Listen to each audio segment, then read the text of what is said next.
Ladies and gentlemen, welcome to the 132nd edition of TWitWoW Request Live. On today's TRL, we will be live reacting to the third and fourth ever TLC matches, as well as the ladder match from Armageddon 2006. All WWE stuff, so you got the WWE logo up there for this request. Again, this is a request, so thank you very much to Javaris Carter for making this request and for continuing to support TwitWoW. John, anything you'd like to say before we get into our first match? Absolutely not. I do just want to put out a technical note to our listeners. I am dealing with very hectic weather. I believe, Ashton, you might still be as well. I know you were messaging me about it earlier. So a power outage is possible. Hopefully it doesn't happen. Probably will because the universe sucks. But we're going to do our best here. We are at an hour, 6 minutes, and 35 seconds on Peacock. So you can all join us for this reaction. I always like when they're accessible. Yes. And with that said, let's not defy nature any further. Count us down. 3, 2, 1, go! I am actually excited about this request today. Just like I was excited about yesterday's Ice Ribbon request, I'm looking forward to this because these are probably all matches that I've seen, but have since been completely washed from my memory because I do not remember shit from this era very well at all. It's weird. It's like come the Hardys. It's like my wrestling fandom has experienced two different lifetimes.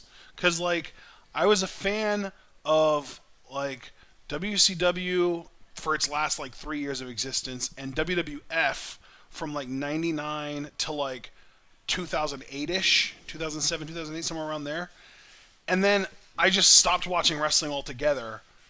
And I came back at the very, very tail end of 2009. And I remember things from basically I remember anything that's happened in WWE since like 2010 way, way, way better than I remember anything that I saw in my childhood. It's unbelievable. Right. Like my most sort of vivid memories from when I was young are no matches at all. It's all just individual moments, like the milk truck and Kurt Angle kissing Stephanie McMahon. I thought that was ridiculous.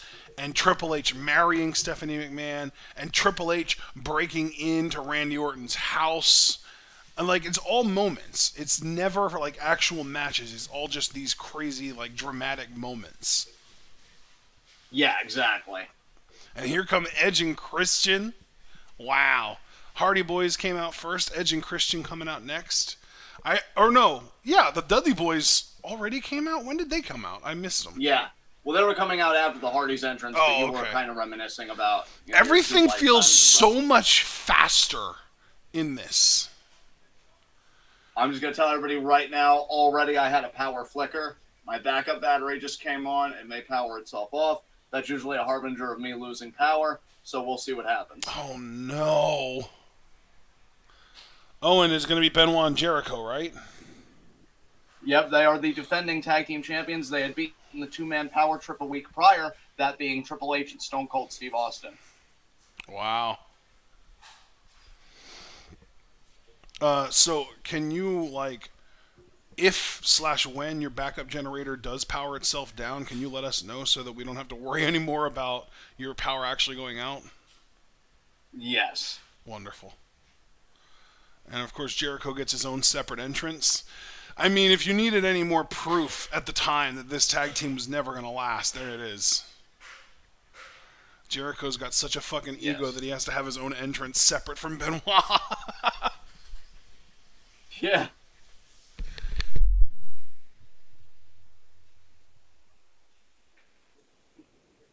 The generator has gone off for the moment.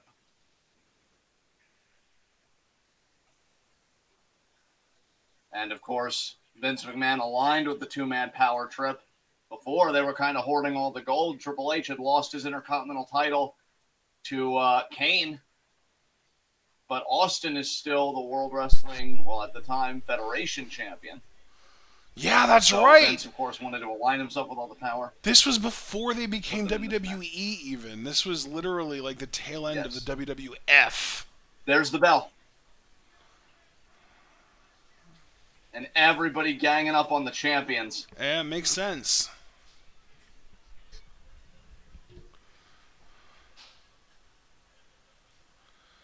God.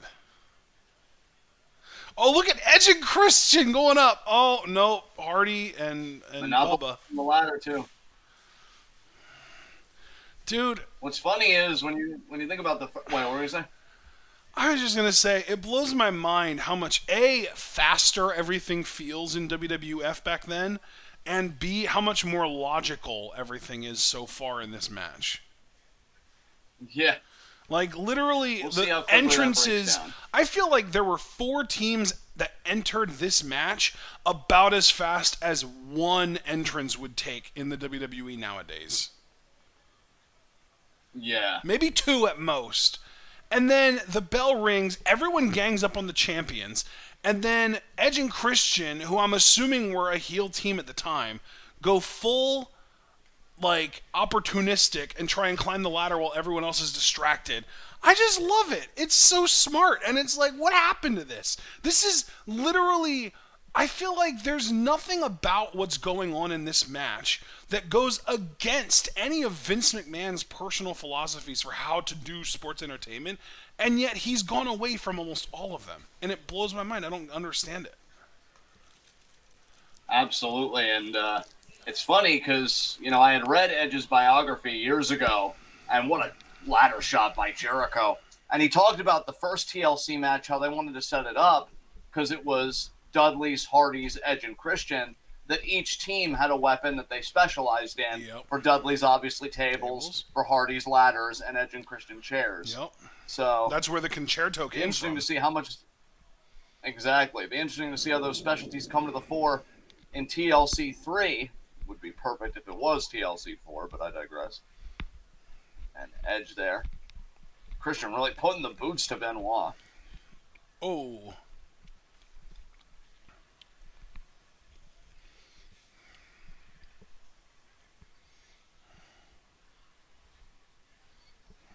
Man, this show is over 20 years old, and, back then and still today, you get We Won tables. That's another channel, a lot like What, that's just never died out. Double drop toe hold there by ENC to Jericho. Dude, you're right, and it's so weird to me how ravenous crowds are for specifically tables. I've never really gotten it. It must just be like a satisfaction thing. Like, it's just... Some people just find it so satisfying seeing a human body go through a table. I don't get it. I think it's more just like a table breaking, especially evenly. I do think it's a tendency in old people. That's why those videos that are like, watch me cut this cake perfectly or whatever, are so soothing to so many people. I don't know. And Benoit, oh my God. Did you ever see any of the For My Male Audience videos where they'll take like this huge sheet of ice and throw it on the ground and break it? No, but that doesn't surprise me that exists. Yeah, people just have those niches, man. Those things that just do it for them, and they're like, I don't understand it. All I know is I enjoy it. Yeah, I saw it was on TikTok. I'm sure it was elsewhere as well, but I saw it on TikTok. Is Benoit going to do a headbutt through a table? Oh, I remember this. God. And, yep, Hardy moves out of the way. Okay, so I'm ahead of you. Pause and play. Hopefully that made the difference. But, yeah, so, like, I remember there was the one video where someone went over to, like, a potted plant almost, but it was, like, an empty one of those types of pots. Or I don't even know if it was empty or not, but, yeah, like a terracotta pot, basically. And they reached into it, and when there were, like, dudes doing commentary over it, like, oh, I don't get it. What's the whole point of these For My Male Audience videos? This is so stupid. And then she grabs the sheet of glass and pulls it up, and as she's pulling it up and is revealing how huge it is, and it's all in one piece, the dudes just stop, and they just stare at it with big eyes, and they're just like, you gotta break that. You gotta throw that against the ground. You gotta break that. You gotta throw it against the ground, and eventually she does, and they freak out. It's funny. That was a beautiful bulldog by Jericho. Here we're seeing the headbutt again from Benoit. Fun fact, for so many years, I thought that was the spot where he broke his neck. Turns out it wasn't.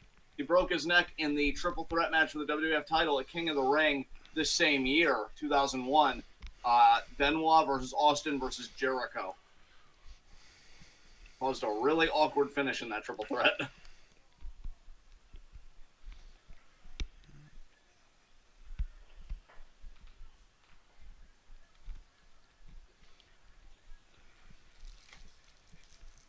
Oh, they're doing the stretcher spot.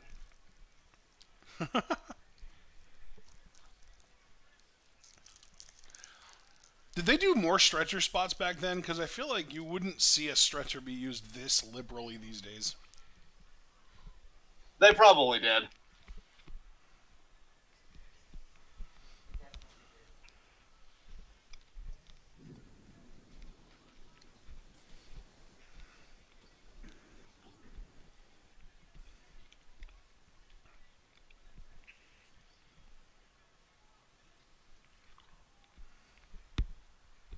I will say, too, Cole's not terrible here, but you can see in some ways where he got better over the years. Oh, yeah. There's not like a lot of emoting happening there. It's almost like he's just stating what's happening and not really feeling what's happening. Edge now. Edge, do you see how high up that title is? Like, this is my first time in this match complaining about something being illogical, and it's because they're using these tiny little, like, 8-foot ladders for something that's like 15 feet in the air. Oh, Jericho.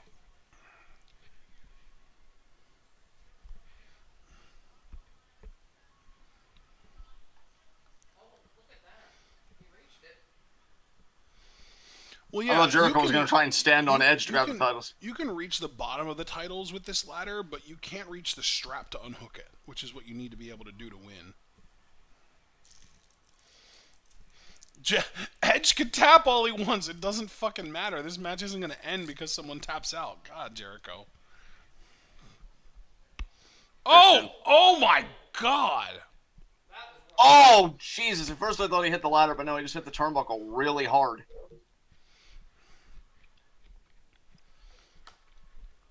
Oh, I see Bubba Ray Dudley and Matt Hardy here. Oh my God! Oh! Edge probably got it a bit worse. He got crotched on that top rope. Has Beth Phoenix had any of Edge's kids yet? Because if not, I think I know why. Yes. Oh, yes, she has? They have 2 kids. Oh, well, that's good. I'm glad that he's recovered. Yeah.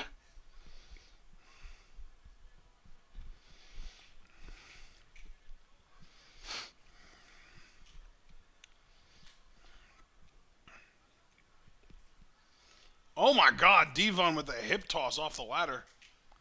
That was a crisp-looking hip toss, too, to his credit. And Bubba looking for a superplex here. Oh my God. Wow.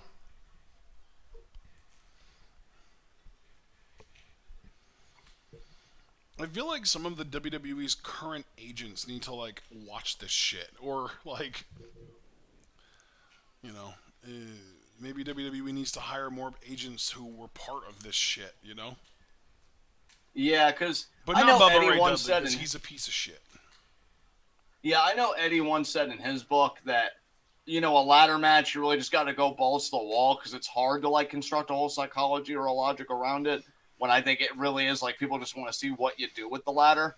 Honestly, one of the best ladder matches I've ever seen, and I'm being totally serious, was Sheamus versus Morrison in TLC 2010. Because it actually had a story where Sheamus as the heel was kind of bullying Morrison and took out his leg. And Morrison sold it the whole fucking match, so it was hard to actually scale the ladder. And it actually plays into the great fucking finish where he balances his, like, free leg on the rope, and then he rebounds with a sick-looking kick. It's actually very similar to what Liv did with Becky, but no diss to Liv, the Morrison-Sheamus kick, that spot played so much better because it was right to the face. Like, you believe Sheamus was knocked out. Yeah. They had a great ladder match. So I do think it can be done. You know, I think you can make a psychology that plays into a match like this well. I think when you've got this many cooks in the kitchen, it's a bit harder. But, yeah, I mean, they're making it work. I've been enjoying this. That Sheamus Morrison feud was the New Year's match they had where Morrison jumped off the set. Yeah. Yeah, it was great. I remember that pretty distinctly. Oh, and now Benoit back in this thing, but ENC going after the bruised ribs. Was I right, by the way, are Edge and Christian heel here? I assume they are. Oh, yeah, because they're thinking Concerto now already.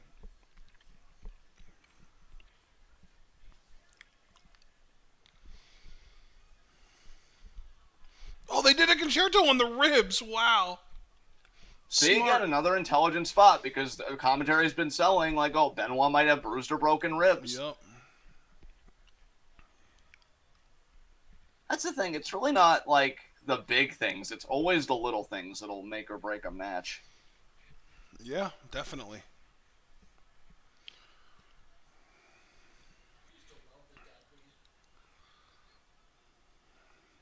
Oh, God. Right to the balls.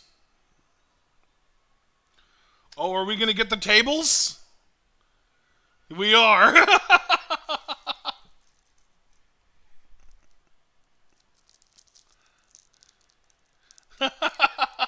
Oh, there it is. Wow. The crowd fucking loves that, man. Jesus. Yeah, they definitely climaxed.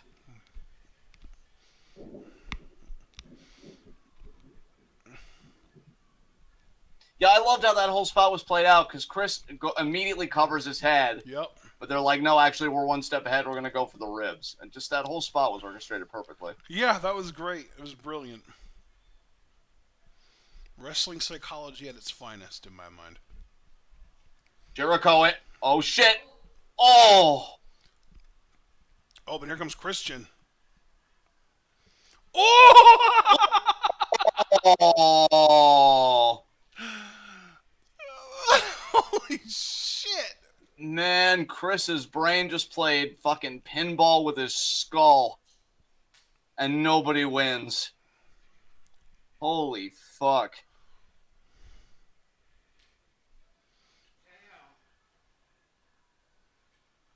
Oh my god. Christian's picking up Bubba Ray? Why? Because Edge hit him with, or it was either Edge or Christian, or maybe it was Jericho that hit him in the back with the chair, so now he's just going to try and take out Bubba. Jericho's done. There's no need to go back to him. Right. Try and just incapacitate as many people as you can. Jesus. Craig was even alluding to that chair shot earlier in the chat, and man, he wasn't fucking kidding. Yeah. Fuck. Oh, this is going to be a 3D. Also, Javaris, I did not know that Benoit originally injured his neck. Like, I had heard that a lot, but I thought that was just to make him more badass. I really just thought the whole injury happened at King of the Ring, but you might be right. The King of the Ring just made it worse. There's the 3D. Mm-hmm.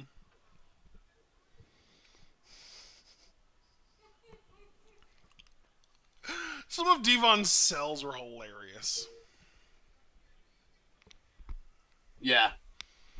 Kind of an underrated aspect of Devon's game. Yeah, the way that he would sometimes just kind of like spasm after taking a big bump. Yeah.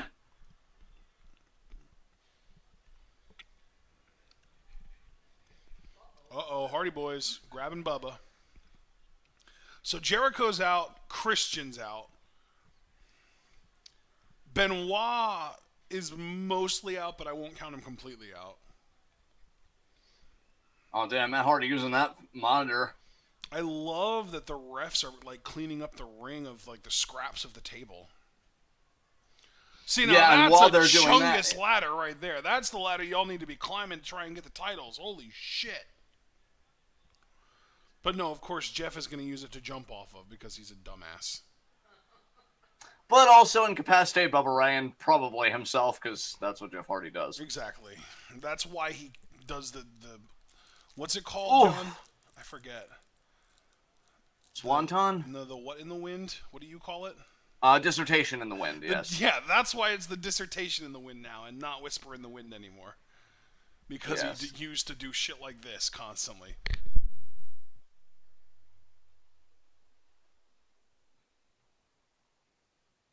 See, and I was going to say earlier, I love that while the referee is... Oh, and there it is.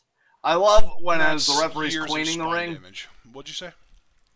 when the referee's cleaning the ring, like something's always happening. Yes. I already, I've said before that one of the worst TLC matches I ever saw was Athena working with something the Huntress. I forget Hanaya the Huntress. I thought, yeah, Hanaya the Huntress, because you could see every spot being like planned by like outsiders, not even referees, but I feel like camera people, producers, stuff like that. Yeah. And like it's okay if you want to set something up off camera, but something should always be happening to give you the time to do that. So I have to give credit to this match as well from a production standpoint for that, because while the referee was cleaning, giving them the room to breathe back in the ring to do whatever they wanted to do, they monopolize the outside and they do an announce table spot. It's smart. You never want to like fucking peel the curtain back. Bro, this is a weird deep cut, but I might be able to pull it off.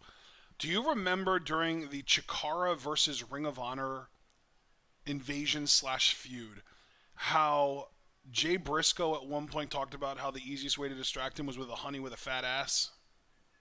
Yeah, I think so, yeah.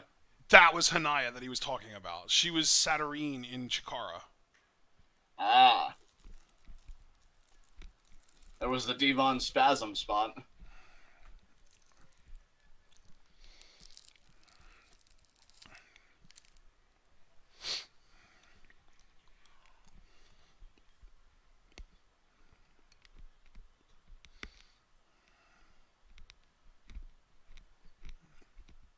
Oh, shit. Jericho's actually up. What the fuck? And he got kicked. Oh, but they're all awkward. Okay. Oh, ribs. Oh, you want to talk about ribs? Jesus Christ.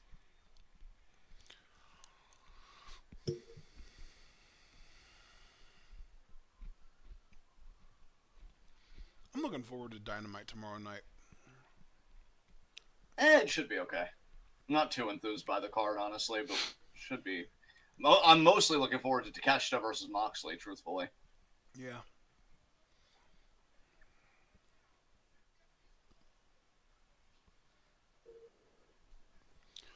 I think Wardlow's defending the TNT title against Orange Cassidy.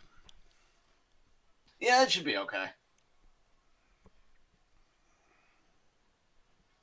Oh, God. Oh, that's like a spear.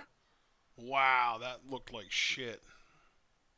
I didn't think it looked too bad. It looked safe. That's at least, that's the big thing, is that it definitely did look safe. But that could be a good thing or a bad thing, depending on how you look at it. Because the point of wrestling is for stuff to not look safe, but still be safe, right? Yeah. I will say, I think the spear that Edge got on Hardy at like WrestleMania 17 was better. Much better, but yeah. Not bad.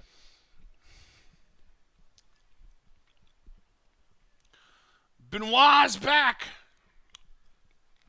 Trying to will himself to get these freaking tag titles.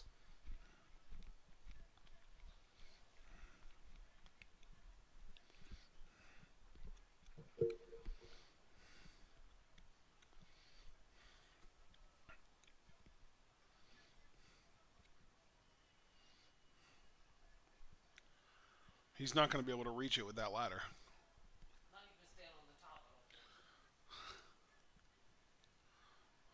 Wait, seriously? Oh, wow. He actually got him. That's a retention. Yeah. Everyone else took themselves out. Yeah. I don't know where Devon Dudley was by the end of that. He was like the healthiest guy in this. No, you have to remember, dude, he had a twist of fate off the top of the ladder. And like that was his spasm spot where his leg was like going crazy and shit. So yeah, he was done. I thought that was when he did the 3D. No. Oh, okay.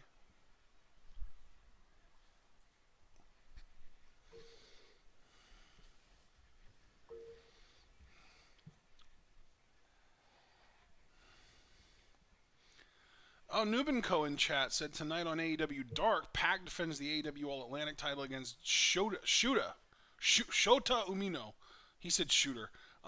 John Moxley's son. And Thunder Rosa takes on Miyu Yamashita. Yeah, they're going to be airing the Miyu Rosa match tonight on Dark. I don't know if you knew about that or not. Oh, cool. That should be fun. Yeah, it's like that way. It's like canonical that AEW is gonna have the women's title defended against Miyu, even though she hasn't won in AEW yet. Now she will have. But hey, that was a fun Yes. match. Let's get into our next ladder match, our next TLC match, which was actually on an episode of Raw. It was Raw Roulette, October 7th, 2002. Yes. So That's a long time we're ago. gonna have not necessarily like an intermission, but there are gonna be like ads beforehand and navigating, so it's gonna be a bit.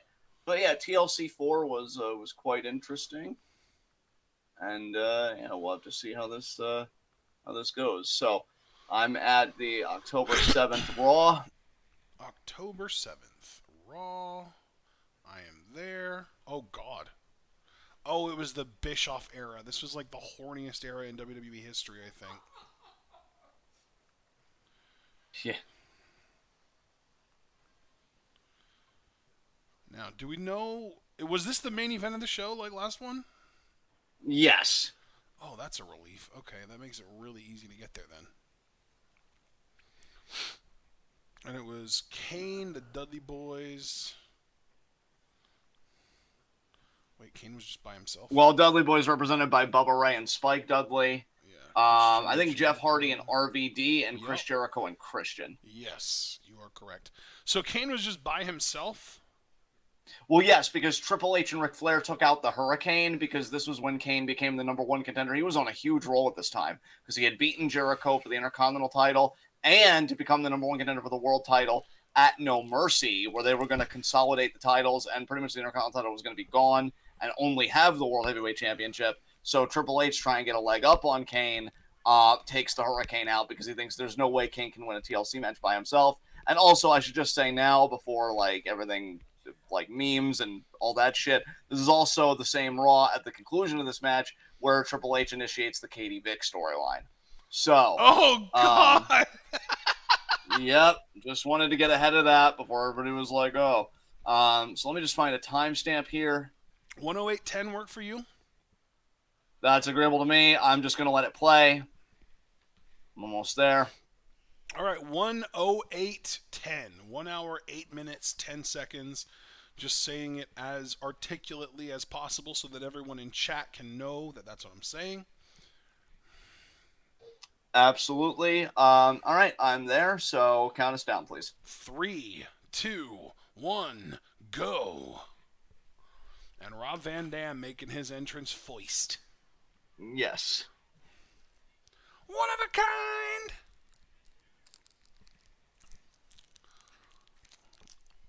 I gotta tell you, Morris, I actually really enjoy navigating the Peacock UI. I think it's really nice. I think it's really well done. And honestly, Javaris, I think it's just better for us if we just do all the matches under one hub, because again, it's also like an accessibility thing. If people are already there, like, might as well just navigate that. I will say, you know what streaming service has the absolute worst user interface? What's that? Prime Video. Yeah, it's not too great. Bro, it is fucking garbage. It is so fucking bad.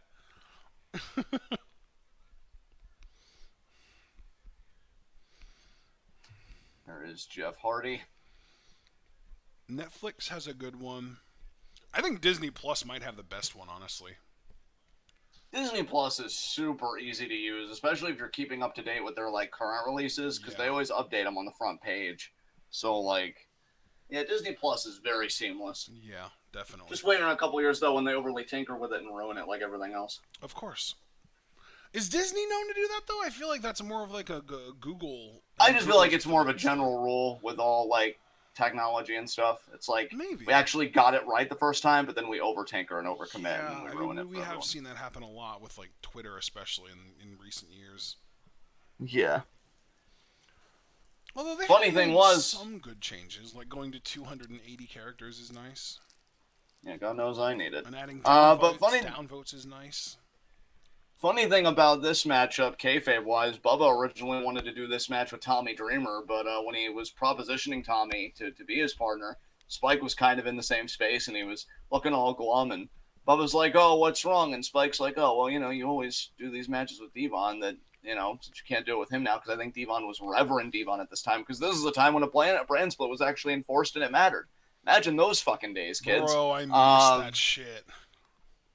Well, yeah, because, these two shows really felt like at this time, you want to talk about, like, nostalgia and this and that, me growing up in this era, and this really being, like, my era where my fandom was cranked the fuck up.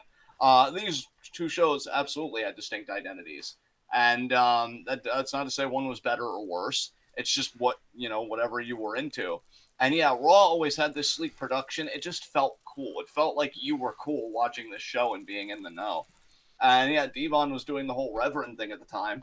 And Spike's like, oh, I just thought we'd do it together. And then Bubba, being a babyface, is like, oh, you know what, Spike, I'm going to take a chance on you. Let's do it. This iteration of Dudley Boys tonight. Let's go. And there is Jericho. Is that a backstage story, or was that an actual segment that aired on the show? Actual segment that aired on the show. Oh, that's why I said, like, in kayfabe, the whole thing. That's cool. Yeah, that's really cool. Yeah.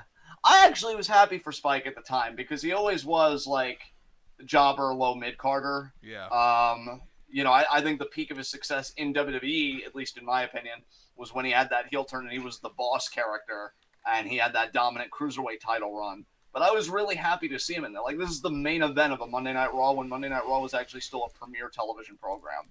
So, like, it was big for him. And, yeah. Oh, and Jericho was feuding with Booker T at this time. Because, yeah, him and... oh, and here comes Kane! Yep. Damn, he's got facial hair? Yeah, he had that little goatee at the time. Kane was so fucking over here. Is this his he was Finger doing 11 so theme? much. Yes. Love this theme. Yeah, it's pretty fucking iconic. No wonder all the world is gone, I know for sure.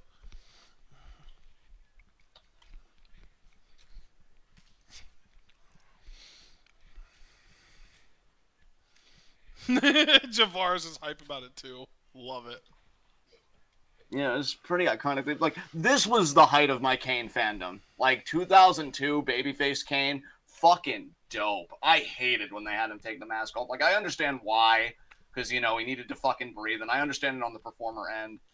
For a long time he was anti-mask, so he's nothing if not consistent. Sidewalk slam there. But yeah, this was my peak of Kane fandom, because I know people rocked with, like, late 90s Kane and stuff, but I fucking love this. I wanted him to win the world title so bad. I'm like, God damn it. I remember the summer when he had the mask versus title match with Triple H, and I fucking loved summer as a kid, not only because of the whole off from school thing, but because of that fact, I was able to stay up later, and my grandmother never gave a shit about me watching Raw, because, it always went on that later time slot from, like, 9 to 11, or it went 3 fucking hours. And, man, I remember watching that match and just pulling for Kane the whole time. When he kicked out of a pedigree, I lost my fucking shit. I'm like, oh, my God, it's happening. Kane's going to win. Like, yeah, man, I know nostalgia and rose-colored glasses, but they really knew how to fucking work me back then. The closest I get to that feeling these days is Stardom. Like, I just keep thinking about everything that Tam Nakano's doing, and I'm like, oh, my God. She might actually become the world fucking champion, even though she's got a brick wall in front of her. Yeah. It's so funny, RVD going after Kane, because we know they'd become successful tag team champions down the line. What do you think was the scariest iteration of Kane? I would have to say in the very beginning, when he first showed up. Oh, I mean, okay. you were talking about a guy, yeah, like... I didn't know if you would say, like, the recently unmasked, like, newly unmasked Kane, or even, like, the May 19th Kane. I thought those were both pretty scary. Yeah, May 19th Kane, that was kind of silly. But I will say, I think the two periods where Kane, to me, was scariest was when he initially unmasked. Because, I mean, you're talking, he would come out with, like, handcuffs and cops all around him. I always thought that was great. He tombstoned fucking Linda, which, I mean, looking back on how she turned out, that probably should have been a shoot. He electrocuted Shane's testicles. Like, he was doing the most. Kane was a fucking menace. He set Jim Ross on fire. Like, yeah, so when he initially unmasked, it was pretty fucking great. I remember, too, when he had the backstage segment with Van Dam, because their tag team had dissolved. and he seemed like he was going to set Van Dam on fire. There was a real aura to Kane, and that's why, like, 2002, 2003, man was in his fucking bed. Like, he was doing everything, and I think he was doing some of his best work.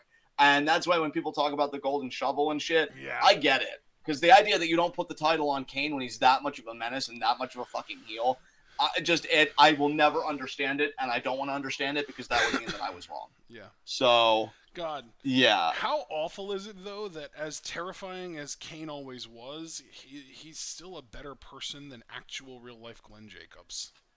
Yeah. Jesus Christ. Kane, I set people on fire. Glenn Jacobs, I starve people out and take away their health care. Whoa, dude. Simmer down. You've gone from seriously injuring people on a person-by-person basis to committing mass murder indirectly. Yeah, and I'm sure some people out there were at least supporting you when you were setting people on fire. Like, I can see if you really squint and tilt your head at, like, a 90-degree angle how it's kind of funny. But, like, Bubba no 3D bomb! Oh my god, the crotch grab into the elbow. Lariat over the top rope. Here comes Kane with a lariat! Oh, yeah, you're a bit ahead of me again, because there's always a delay when I click play on Peacock. And I'll tell you, when I see the Kane lariat, Jesus, I just saw it, just to kind of show you the difference. Okay, you know what? I'm going to signpost you then. Yeah. Because I never paused, so I'm gonna do the old signpost technique. Hopefully, we're good to go. Did you say you had a problem with your play button on Peacock? No, just whenever I press play on Peacock, there always seems to be, like, just a slight delay before it actually plays. Whereas I feel like for you, it's always, like, played instantaneously. I can't explain it. Yeah. But it's just, I feel like a slight delay wouldn't cause this much of a difference between us, though. There's got to be something else at play here, like maybe different times. I feel like my internet's been fine. I mean, maybe it hasn't been. It is still storming here, but I'm just hoping that we can get through the remainder of this match and then the Armageddon match. No, I was thinking more like maybe like we go to the same timestamp, but like your video is or my video is longer or something, and it's like there's a problem where one of the timestamps, even though we're at the same timestamp, they're actually at different parts of the video. You know what I mean? I mean, that could be. I know at times when we've watched Bel Air, like, you've had a different allocation of... Oh, my God! We've had a different allocation of ads. Tell me when Jericho hits Kane in the face with the ladder. That's coming up imminently here. There it is. Perfect. You got to think about it, though. I had time to pause, describe what happened to you, and then still wait a couple seconds before you saw it. That's how much of a difference there was between us. Like, that's not just like the few, split seconds that it takes for it to play after you click the play button. It's more than that, you know? Yeah.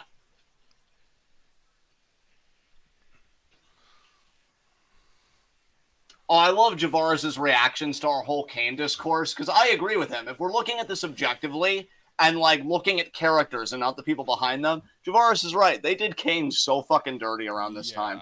You really built him up, and then Triple H was like, you're getting a little too over. That doesn't work for me, brother.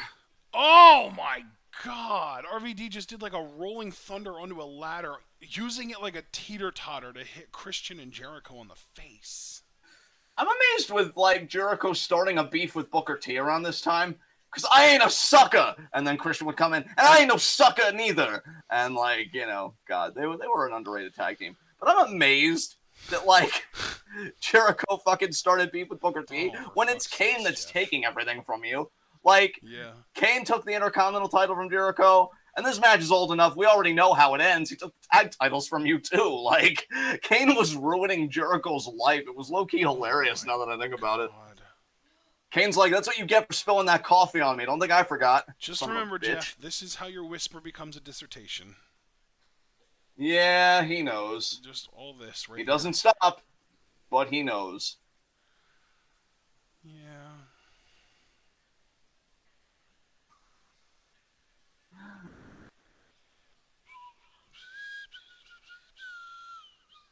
Javaris, I also agree with that. Like, Kane was never the babyface to me for that. It just shows what a shitty company WWE is and how they can't even help the mask slipping off, like, in the in-ring product. Like, oh, let's slut shame Lita when she's literally in kayfabe a rape survivor, because how the fuck else is she going to get pregnant with Kane's baby? Yeah. Yeah, that's great. Real great optics there. Nothing wrong with that. But then again, there was never a moment where Kane and Lita were, like, into each other, like, mutually? Yeah, I know. Shocking. I know. Who could ever imagine? Especially when it was unmasked Kane. God, Javaris. Now that I'm really starting to think about how they did Kane dirty, or even just they did him wrong as narratively. I mean, again, after this match, we start the necrophilia storyline. It's like, dude, what the fuck are you doing? The fuck, like, no, Van Dam. They there. really went out of their way to make Kane like almost like a comic book villain. Which, like, there's nothing wrong with that on its face, except when you see it, they do it in a way where it's just so uncompelling.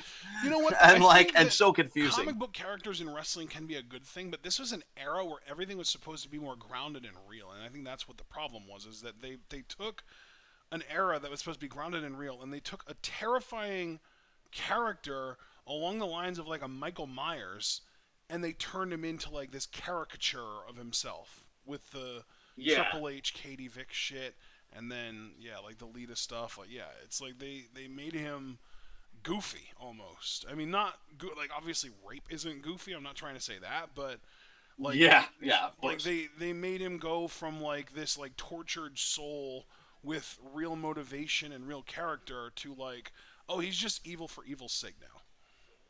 Yeah. You know what's crazy about 2002 as we're watching this match? 2002 fucking spoiled fans in terms of stip matches before they went to hell by becoming their own pay-per-views.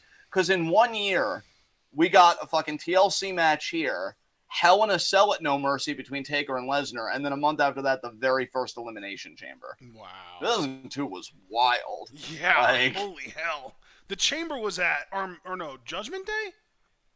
Survivor Series. Oh, wait, really? That actually, I think, was our first TWitWoW request live, yeah. Wow, the first ever Elimination Chamber was at a Survivor Series. I actually forgot that little fun fact. Okay.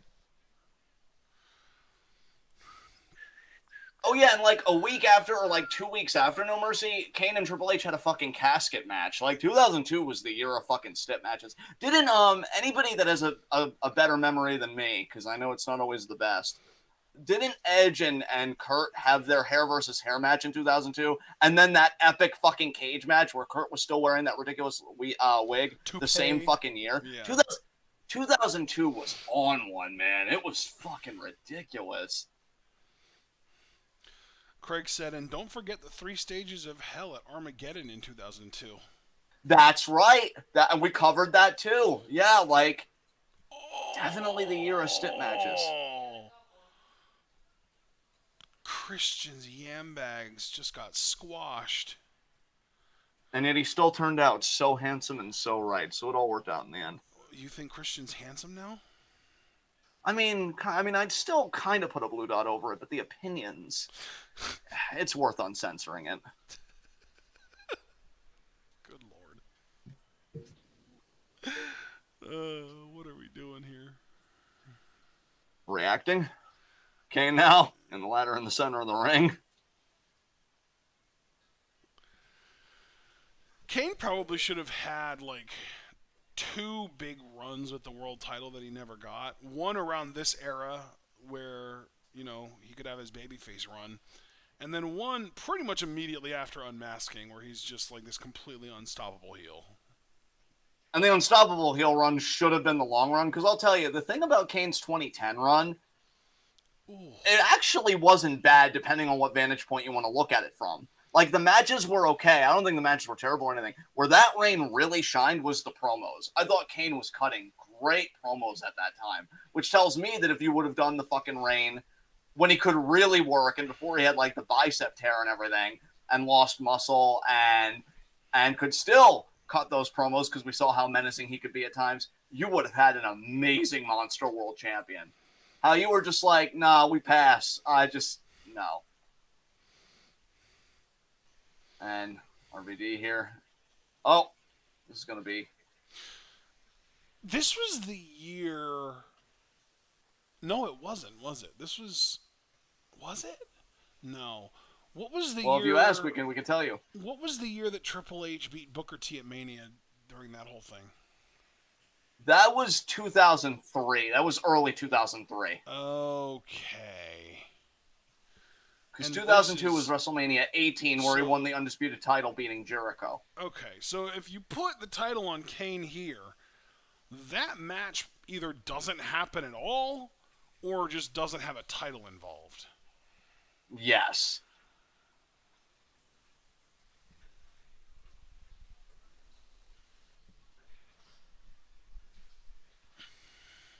Nice suplex there by... Was that Jeff Hardy?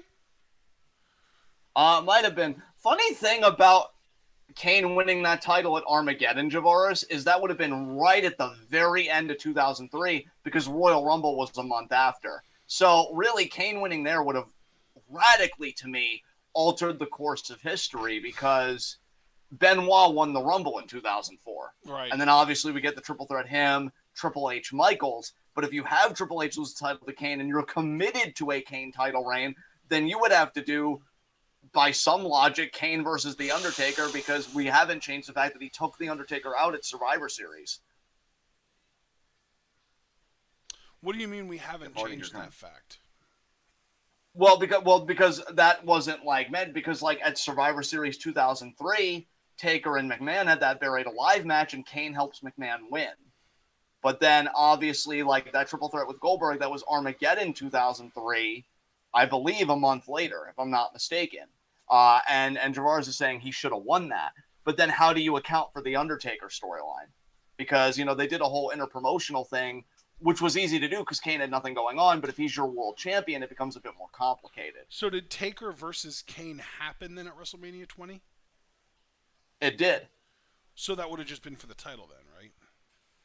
I mean, I guess, but it would have been weird because, again, Undertaker was a SmackDown superstar. That's what I'm trying to stress to you guys. When a guy's got nothing going on, it's easy to do brand versus brand because it's let's do it. I'm not defending a title. But when you're the Raw World Champion and you're in, a match with the SmackDown guy, especially that's undefeated at Mania, that's another thing, too, because Taker had the streak at the time. Yeah, it would have been a stretch to get there, Javaris. Who was the SmackDown World Champion going into that Mania? SmackDown World... Well, Eddie Guerrero, because he defended against Kurt Angle. So you're telling me that instead of Benoit, Triple H, HBK, we could... What did Eddie do at that WrestleMania then again? Faced Kurt Angle. Kurt Angle? So You're telling me that instead of Benoit, Triple H, HBK, we could have just had Triple H versus HBK non-title, and we could have had Benoit versus Guerrero versus Angle in a triple threat. Yeah, Javaris is saying he would have just had Taker face Kane for the title, but see, I don't know. My problem with that is you would have had to have Taker win the Rumble, which I'm not necessarily opposed to. I don't even agree. I think you could have had Taker versus Kane. Taker wins, but then you also have Benoit, Angle, Guerrero. Benoit wins. Everything gets reset, right? But I mean, I think what we're driving at is how do you get Taker in the position narratively to be the number one contender for the world title? Obviously, he has a contention with Kane, but that's different from being a contender for a championship. He's saying... I just want to I need a reminder because I do not remember this shit. Was Benoit a Raw superstar at the time, or was he a SmackDown guy? He was a SmackDown guy when he won the Rumble, but Heyman was a heel manager, right? And he was like, as long as I'm around, you'll never be WWE champion. So Benoit used the loophole. That's what started that whole tradition of Rumble winners being able to jump brands. Holy shit! Wow. Jericho has been on the receiving end of the nastiest shit in both of these two matches. Yes. Holy fuck. Jesus Christ. Oh my God. No, he managed to avoid the steps. Oh my God, that looked horrible. That was one of the craziest ladder bumps I've ever seen in my life, I think. Yes.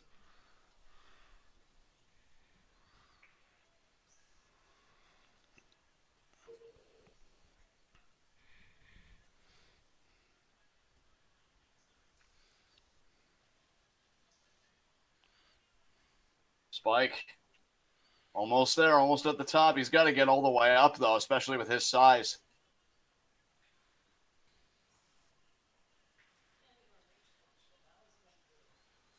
Wow, Jim Ross is, super condescending towards Spike. Yeah, oh, Spike just went to the table there. The little guy. This is an adult, grown-ass man. Well, to be fair, the back of his t-shirt says "one tough little bastard," so they kind of played into it. He's not even that small either. He's 5'8". Imagine being like a 5'8" or 5'7" or 5'6", or anything shorter than 5'8". Grown-ass man, adult, and watch TV, and this motherfucker who's taller than you is getting referred to as a little man and a little guy and a little bastard. Again, though, I'm hard-pressed to kind of blame Jim for that, because that just seemed like a company-wide thing. Like, they just kind of played that into so let's not Spike's blame babyface Jim. sympathetic Let's character. blame Vince, because clearly there's some directive happening here. Yeah. I mean, that makes more sense to me.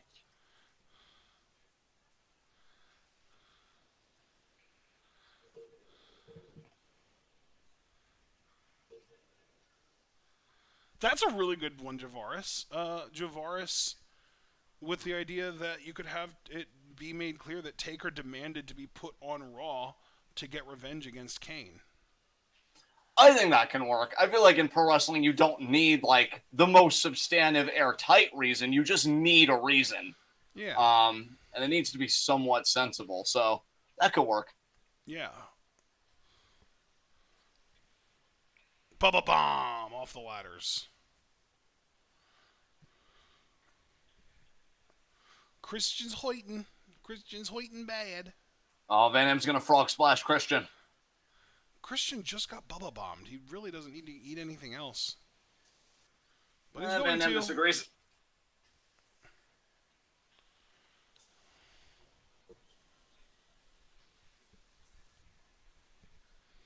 Hardy now going to swanton Bubba Ray. Oh! He missed. Javaris, like, you might be better for the job than the people that they currently have, or you might not be. We don't know, but at the end of the day, you don't actually want that job. No, you really don't. Your soul is worth so much more than that.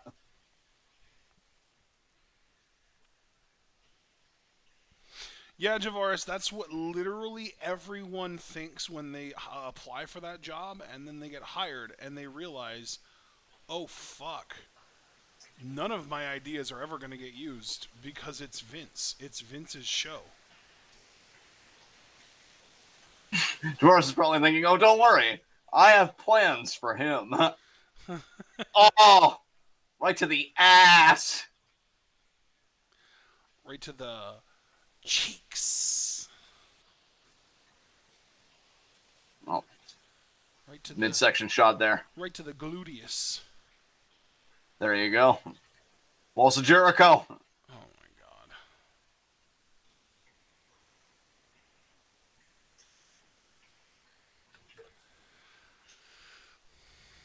If Chris Jericho was an indie wrestler today,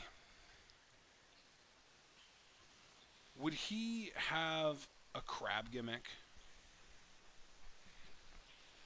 No. Oh, here we go. Once again, Kane ruining Jericho's life.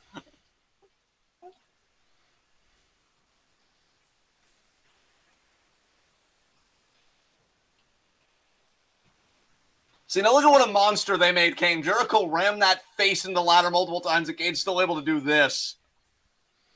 What a choke slam. God, he was so good back then. Holy fuck.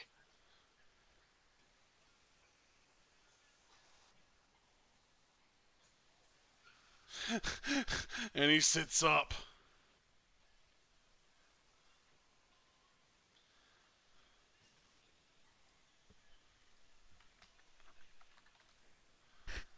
I feel so bad for Gregory Helms, man. They did him dirty not having him be a part of this. Yeah, is there any really good reason for that, or like, was it just to get Kane over, or what? Like, what was going on there? I think it was just to really show Kane's dominance and his babyface resilience. But like, you could have done that in a way that still allows Gregory Helms to get the big payday, being a part of a fucking match like this. Especially because we know from Ryback that people that are booked to lose matches don't get paid as much as winners that are booked to win and stuff like that. So you can imagine that he didn't get paid the same amount as any of these guys that worked this fucking match and took all these bumps. Oh, here it comes. Fucking Katie Vick shit. Rick smiling, co-signing this, like, yeah, we got him now.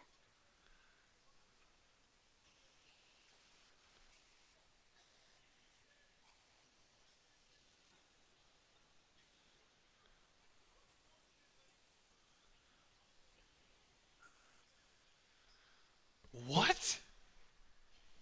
Well, because he's going to ask Kane, how happy is Katie Vick?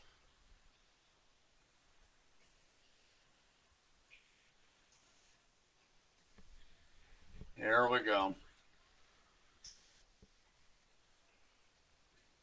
Man, I would have pressed pause on this, ended the show abruptly, and then just moved on like it never happened.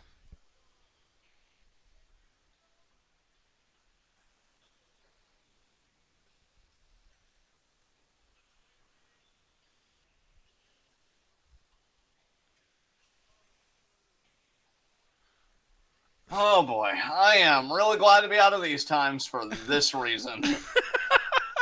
Jesus Christ. That's just it. They just ended on that. You are a murderer. Pro wrestling, the soap opera of our time. Oh my lord. What Kane's a murderer. Adios míos. How can I possibly root for him anymore?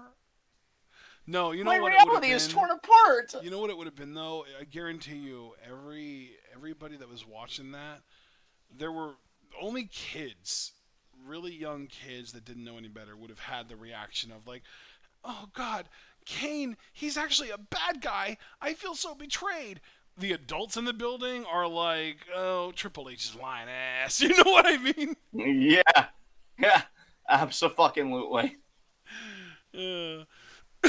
All right, I need to find Armageddon, which shouldn't be too hard. Yeah, I'm already there. I'm going to my big ad now, and then I guess I can give a timestamp, unless you beat me to it. Armageddon 2006. Because, yeah, this is a long one. I've still got like 48 seconds on this ad.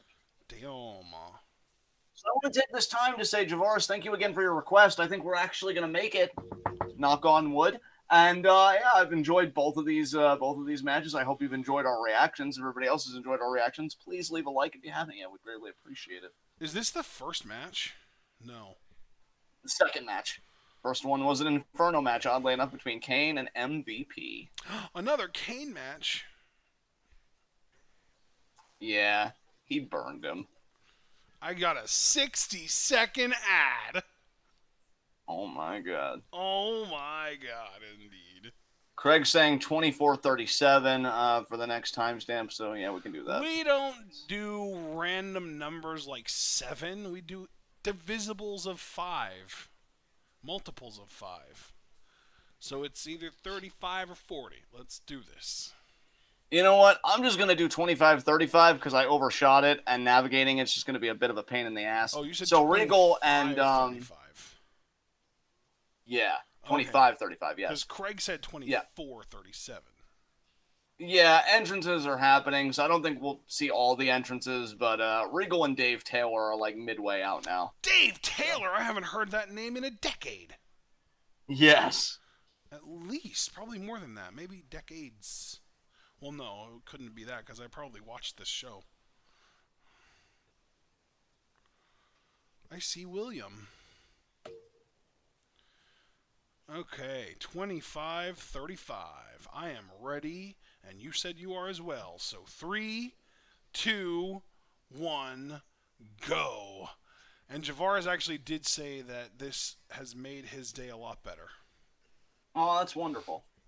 Glad that we could help Javaris anytime, man. That's what TWitWoW is at its best, friends. I'm glad we could provide that for you. I gotta tell you, Javaris, I don't know if you remember this. I believe it was the lead up to this match. Regal was on a fucking tear. Regal in 06 was a treat, man.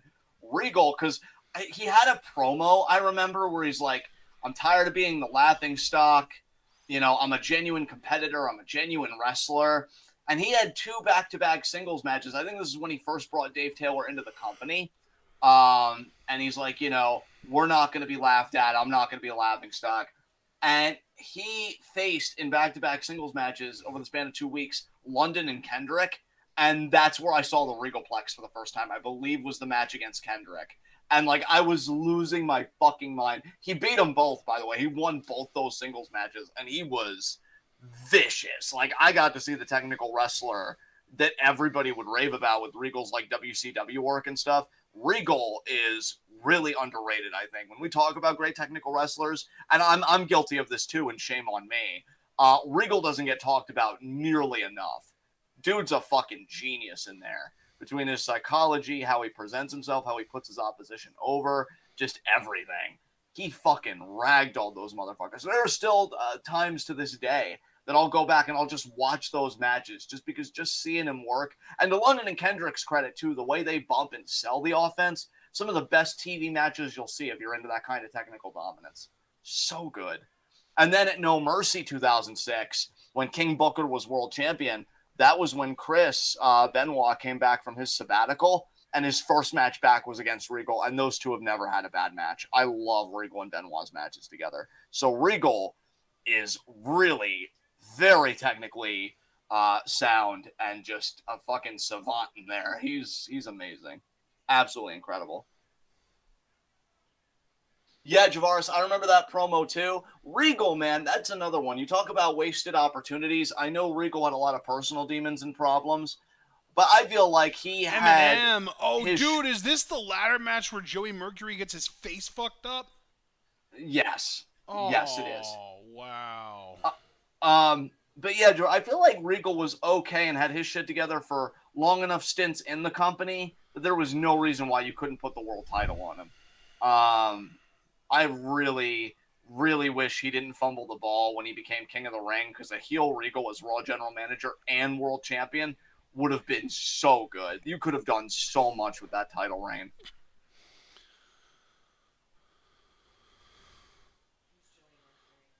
On the right, him in the red, with, well, not in the red, but with the, like, the rubies on his jacket.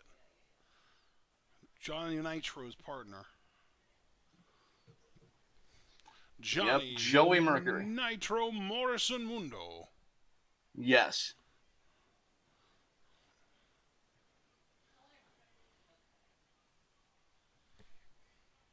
Eminem. Melina Nitro Mercury.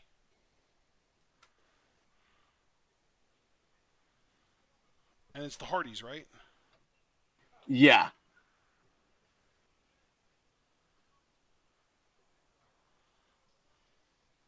Yep. Crowd loves the Hardys. Holy hell.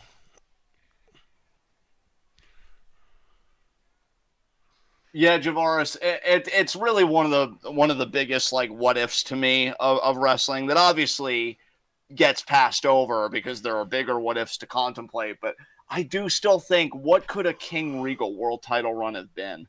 There was so much there to work with. I even rewatched the Raw like a few months ago. Nuclear his heat was. Well, dude, I remember a few months ago, I actually watched parts of the Raw, actually just the main event of the Raw, because it was Randy Orton versus Triple H, where he cut the show off the air while the match was in progress. And I thought that was fantastic. Like, yeah, King Regal, so good.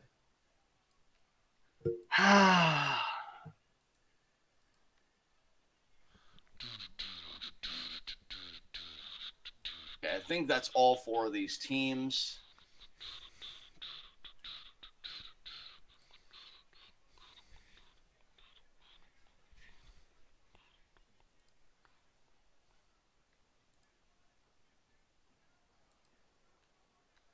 Oh, yeah, London and Kendrick were the defending champions. This is when they went on their insane WWE SmackDown Tag Team Championship run. And it was weird that, you know, Eminem and Hardy's were in this, because Jeff Hardy, as you could see there, he was the Intercontinental Champion, so he was a Raw superstar. So you had a Raw superstar in Nitro and Hardy contending for SmackDown tag titles. There's the bell.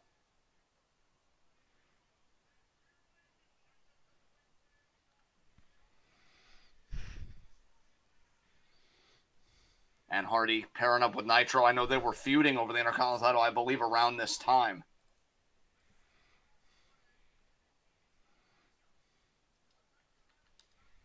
And London and Matt trying to get Dave Taylor out of here.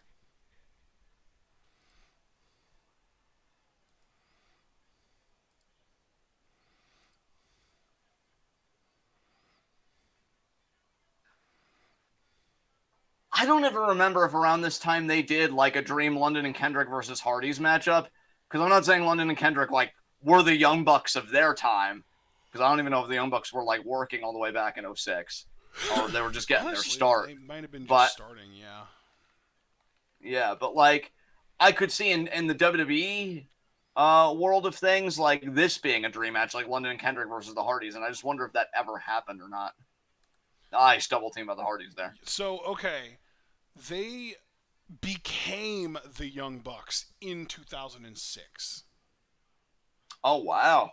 Oh, actually, it looks like they were known as the Young Bucks as early as 2005, now that I'm seeing it. On the Indies. Oh, okay. Well, like 2005, 2006, they were just really getting the, their footing and everything. So, yeah. At least that's what it sounds like. Their first ever match was in December of 2004, and they were called Los Gallineros there. Yeah. But then their second match was actually in FC fucking W, and they were the Young Bucks there. But they weren't called Nick and Matt Jackson. It was Mr. Instant Replay and Slick Nick. Nice. That is hilarious. Nice. Holy shit. That's so funny. Nitro Mercury going for ladders here. Oh, Regal. That was one of those throws. Fucking loved Regal at this time. Holy Kendrick shit. was like a Colin Delaney with some creativity and personality. Yeah. Speaking about people we wanted to see become world champion, I was a huge The Brian Kendrick fan. I was so happy when he was competing for the WWE title in that scramble match. Greatest interim WWE champion in history. Yeah, Kendrick was literally Colin Delaney if he went to art school. Yeah. I just the way that he's like so light and easy to throw around, it reminds me of Delaney in the way that he used to get thrown around, but yeah. He's got so much more to offer as a character than Delaney ever did. And I love the work of Regal and Taylor here, like, in terms of psychology, because they're brawlers and they're technicians, so they don't like ladders, so they've been trying to throw the ladders out of the ring, actually. Which is a little ass backwards, considering that's how you win the match, but I do understand from their perspective how they would want to do as much damage possible first, and then just only use the ladder for the sake of winning the match. Exactly.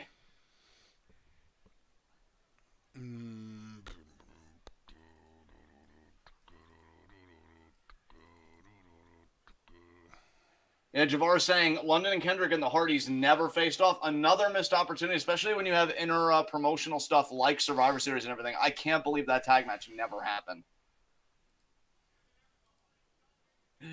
Oh, God.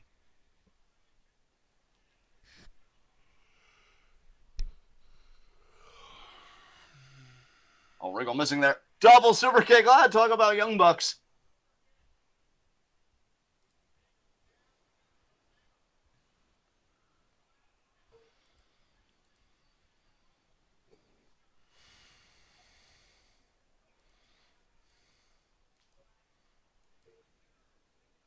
Nice elbow drop there by Nitro.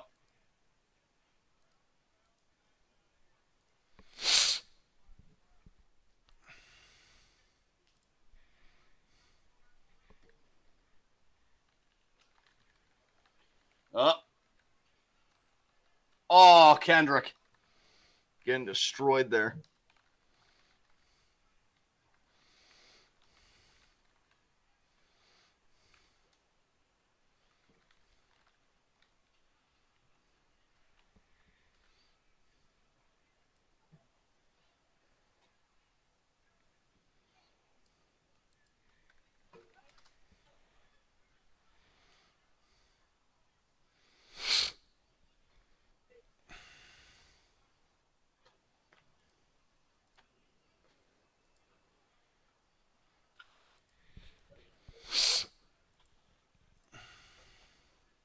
Oh, man.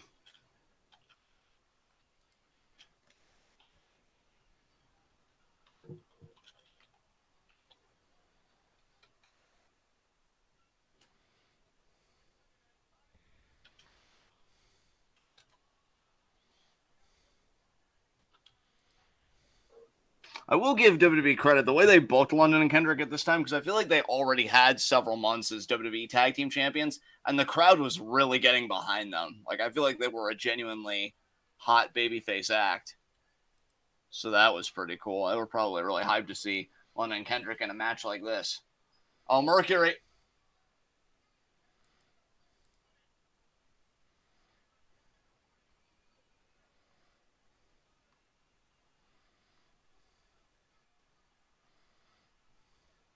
Holy shit. Yes.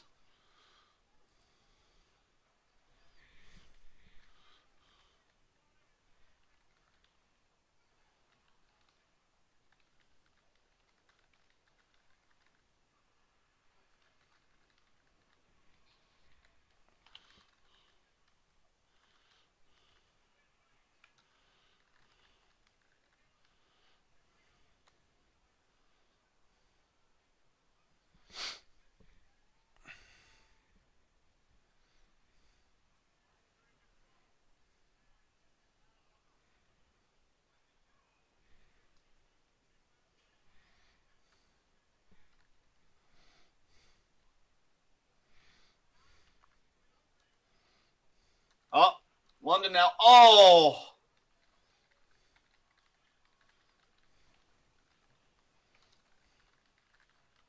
Nice calf kick by Kendrick.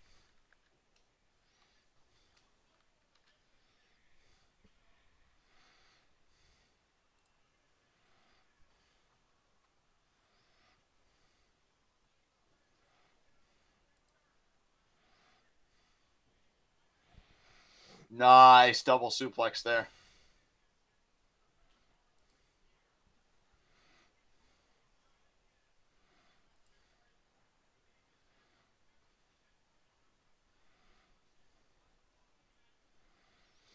Oh shit. What's up? I was just checking out the card for AEW Dark tonight, and I saw Angelico's going to be on the show. That's really fun. Oh, nice. It's also Oh, going to Matt Hardy stopping London there. Baron Black's also going to be on the show. I don't know if you remember him from the Terminus shows that we watched, but he's pretty good. I do. Yeah, he was pretty decent. And they're going to be showing the Rosa Yamashita match from Summer Sun Princess. You already knew that, but they're also going to be showing the. Well, actually, you already knew that too. The Pac Umino match from Rev Pro. Yes.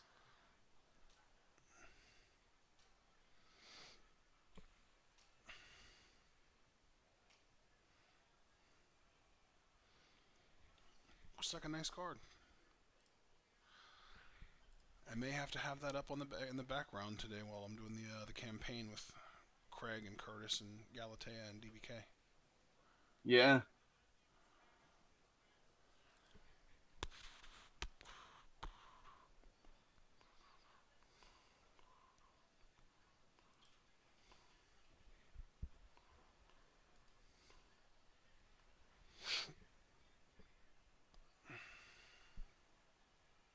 Holy fuck! Damn.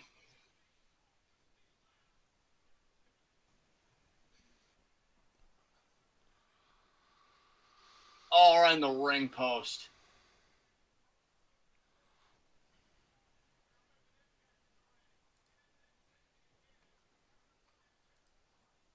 Double gut buster.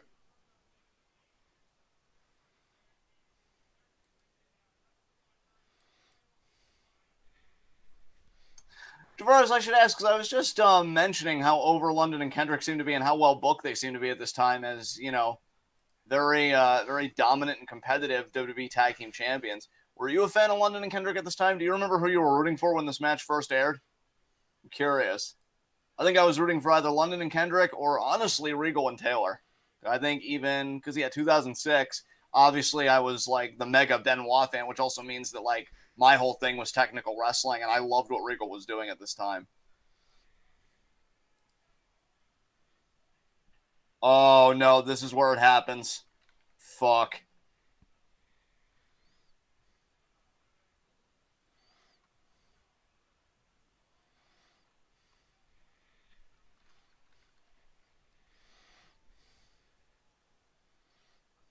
Oh, Jesus Christ. Yep, here it comes. Oh yeah! Oh, yep. I'll say it for you, Javaris. He's gooshin'. Hard. Oh, Jesus Christ. Oh my god. Holy shit. Yeah, he got fucked up real bad.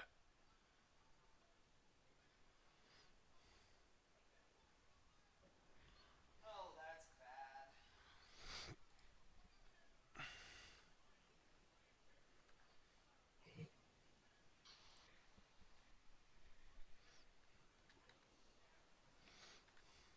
Back suplex there. Regal and Taylor trying to pick their spot.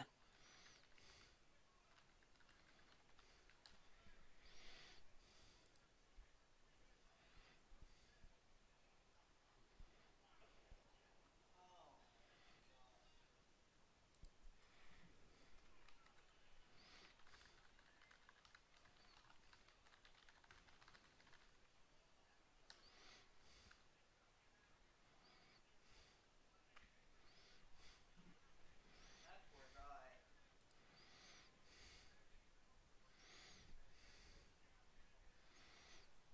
Did he stop wrestling then?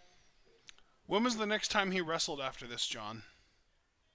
I honestly don't even remember. I don't think it was as long as you might think, but it did take a little bit. Yeah, let me see if I can find Taylor. some info on it. Because I know he was in WWE as recently as J&J Security. Yes. 2006. He literally wrestled a month later. Wow.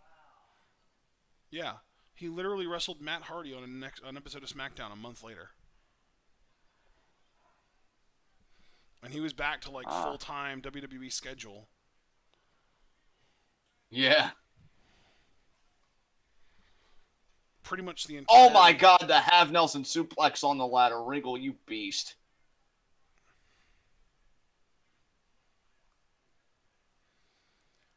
Looks like WWE released him around WrestleMania.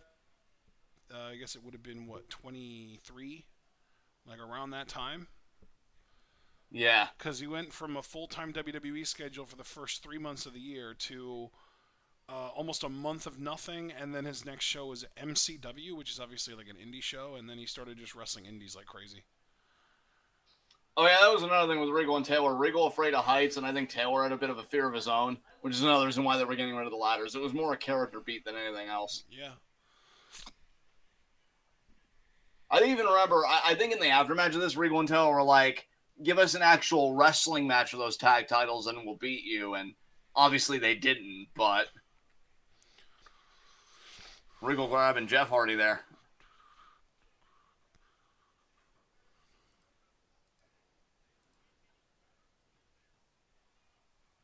Hardy's going to try and isolate Regal now.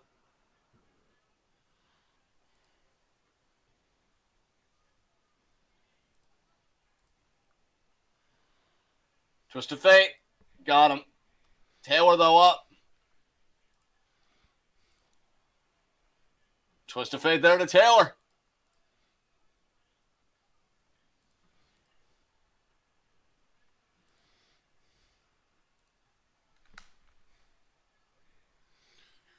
Oh my god. That's an owie. That was for Mercury's nose, apparently.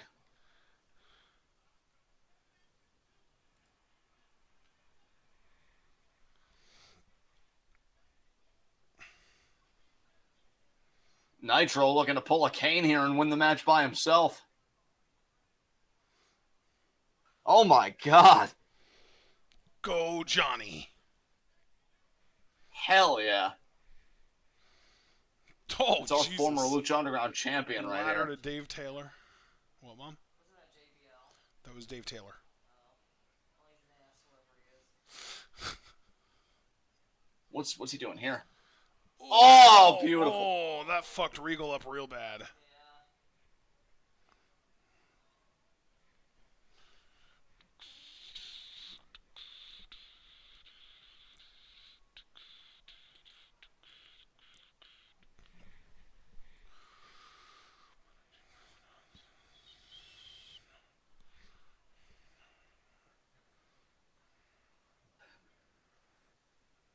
I love that they gave Nitro that fucking hope spot. And yeah, they're still giving it to him. What's London going to do here, though? Drop kick? Oh, yeah. Yeah, what a drop kick. Kicked Jesus. his legs out right under his legs.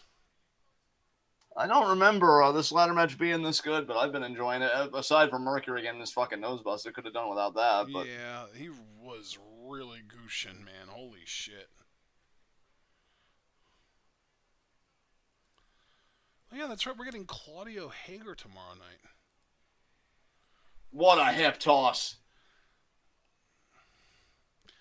I love Claudio, but I don't even think he's capable of having a really good, compelling match with Jake fucking Hager. No. I mean, if, nobody in Lucha Underground could do it, good luck to Claudio. Yeah. Hygiene. Hair. Dressing.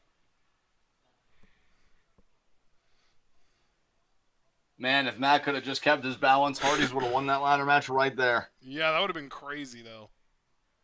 Yeah, because again, Jeff's on Raw as the Intercontinental Champion. So he would have been working double duty.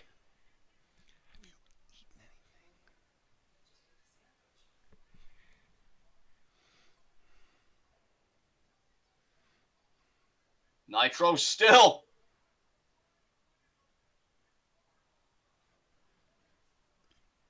Oh, Jeff thinking sunset flip powerbomb here. Got it. Got to give him credit. That looked really good. I'm not surprised given who was taking it. That's very true. Hardy there adjusting the ladder. Is actually adjusting another ladder here too. Here comes Dave Taylor, who from this camera angle on all fours, he looks like a really young Kurt Angle first coming into the business. Wait, Kurt Angle isn't in this ladder match. I signed it. Oh! Save, please. Oh, God. What you do again? Matt Hardy now. I almost got sandwiched by Regal and Taylor. Yeah, I was going to say he's kind of taking it to both Regal and Taylor.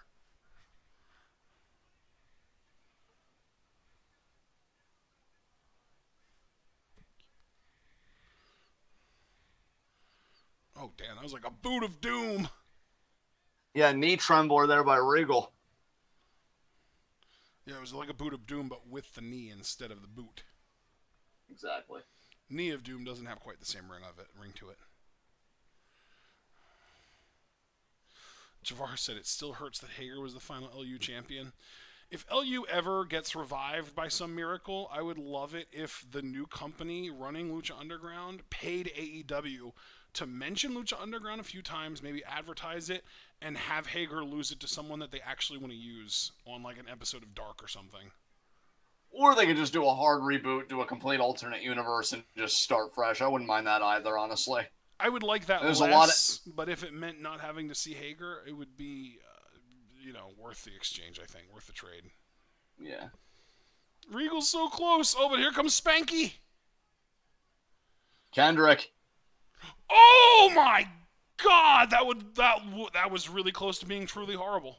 I'm really glad he's okay after that. Holy fuck. He damn near just broke his fucking neck. Here comes London back in the ring. Go. Well, then Dave Taylor's going to catch up to him for sure. Taylor's right there.